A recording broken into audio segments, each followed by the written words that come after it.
welcome to First Things First. Jenna Wolf, Nick Wright, Kevin Wilds, and joining us this morning, our fourth host.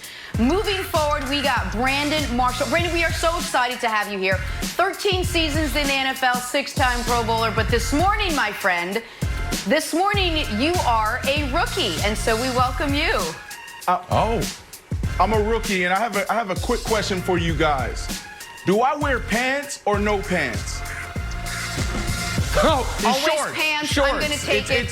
Shorts are fine. Yes. Shorts are Shorts are fine. Yes is the answer. Wilds wears It is the board answer. shorts. Wear whatever you want. Hey, as a I do welcome have to the the pink shorts show, on. Brandon, we're going to give you the highlight scene around the basketball world last night. Overtime between the Mavs and Clippers with 3.5 seconds left. Dallas down 1, and Luka did that. Watch it again. The step up, nailing the overtime game-winning three-point shot. Pound that chest, buddy. You earned it. Captain, incredible night for Luka. 43 points, 17 rebounds, 13 assists, a triple-double to tie this series up at 2 games apiece. You loved it. I loved it. You know who else loved it? LeBron James.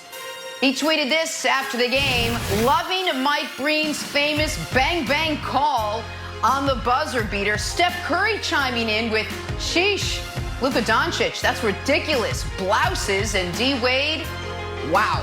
Luka, we are not worthy. Nick, I'll never forget, you sold me on Luka before he ever got to the NBA. You said this kid was special. After what you saw last night, after the series he's put together, and after that last shot, how special is Luka Doncic? Well, this is how you become a legend. And this kid's going to be a legend. Jenna, I appreciate you calling back to before the draft when folks thought I was way over my skis, not just saying he had to go #1 overall, but that he had the chance to be one of the 10 best basketball players we've ever seen.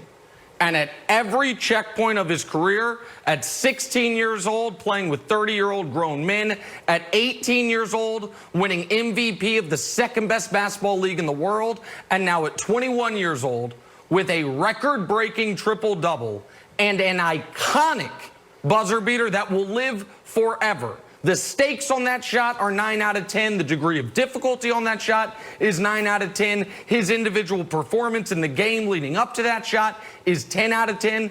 This is how you become a legend. Second best player gone. Bum ankle. Right in Kawhi Leonard's. Oh, that was Reggie Jackson guarding him because Kawhi switched. But all the same, still, against a great defense, you do that to essentially keep your season alive.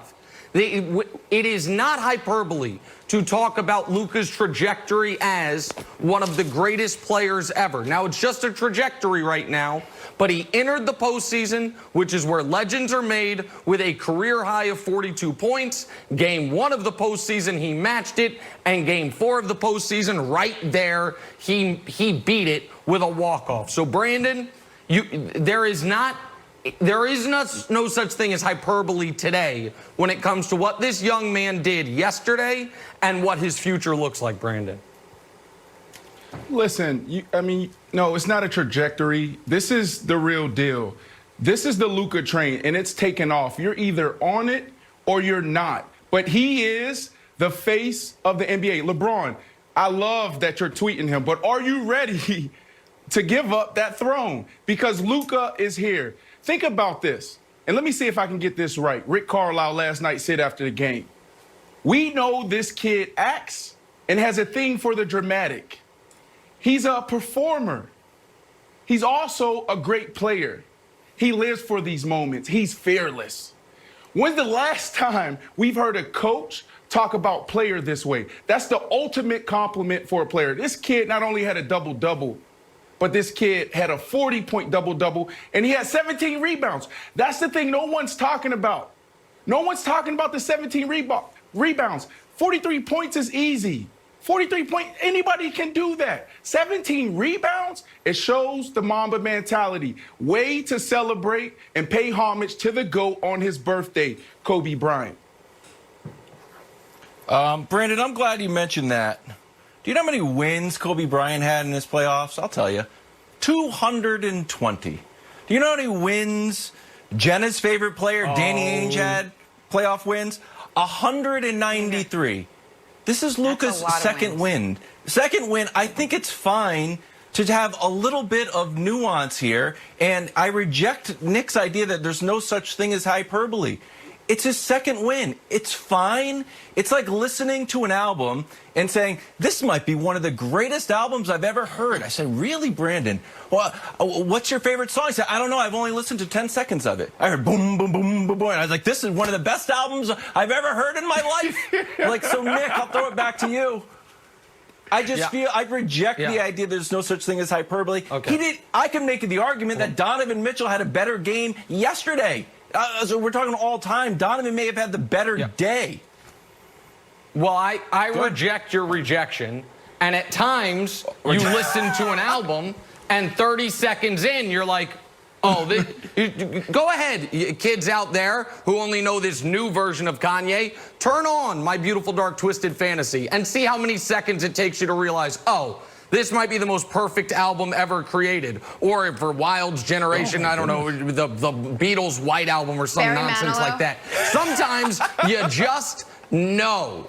And I am not saying Luka is one of the 10 greatest players ever. What I am saying is, if you are going to become that, this right here is mandatory. LeBron James at 21, second in MVP at 22, takes a team to the finals. Michael Jordan, year 2, 63 points in the Garden. Kareem, year 2, league MVP, champion. Magic, rookie season, 42, 15, and 7. We can keep going. Bill Russell, league MVP in year 2. Kobe Bryant at 22 years old, averaged 29 a game in the postseason. You want a contemporary guy who could be a top 10 guy all time.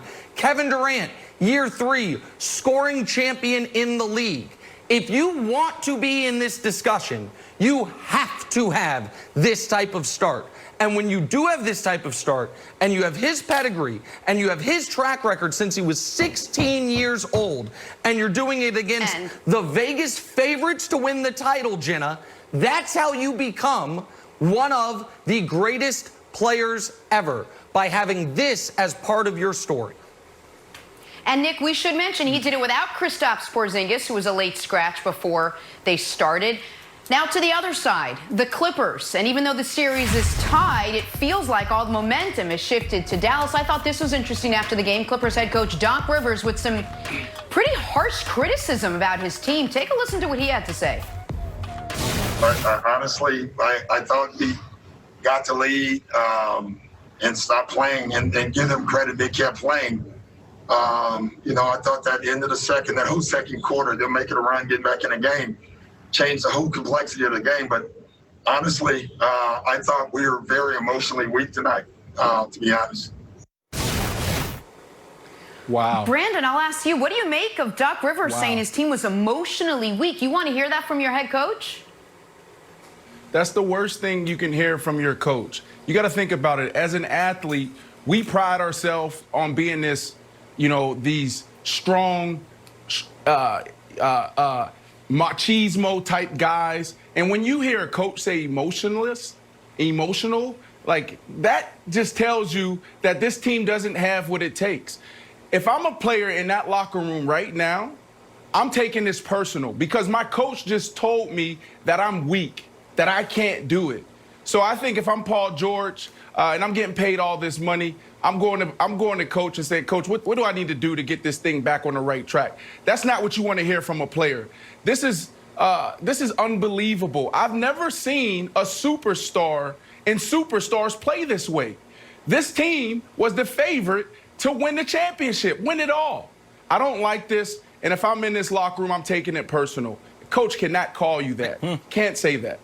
And Brandon, if Paul George does go to Doc Rivers can go to his giant well of knowledge like, hey, here's how I helped Tracy McGrady get out of the first round. Wait, no, we always lost. Here's how I helped CP3 and Blake Griffin get past round 2. Oh, wait, no, we always... Hey, that's not on T-Mac. Doc had prime T-Mac, never got out of the first round. Doc all of a sudden, Doc has CP3 and Blake. Doc's out here saying his team's emotionally weak. They also schematically didn't seem that sound, letting Luka drop 43 and on their head in a game their team gave up 135. But more importantly, Wilds, this is why folks think I'm anti-Clippers, because I'm anti-Kawhi. I got nothing against Kawhi. And by the way, he's been sensational this postseason start to finish. But this is why this team makes me angry. They got no respect for the process. They have no respect and have had it none all year long from the work that you have to do.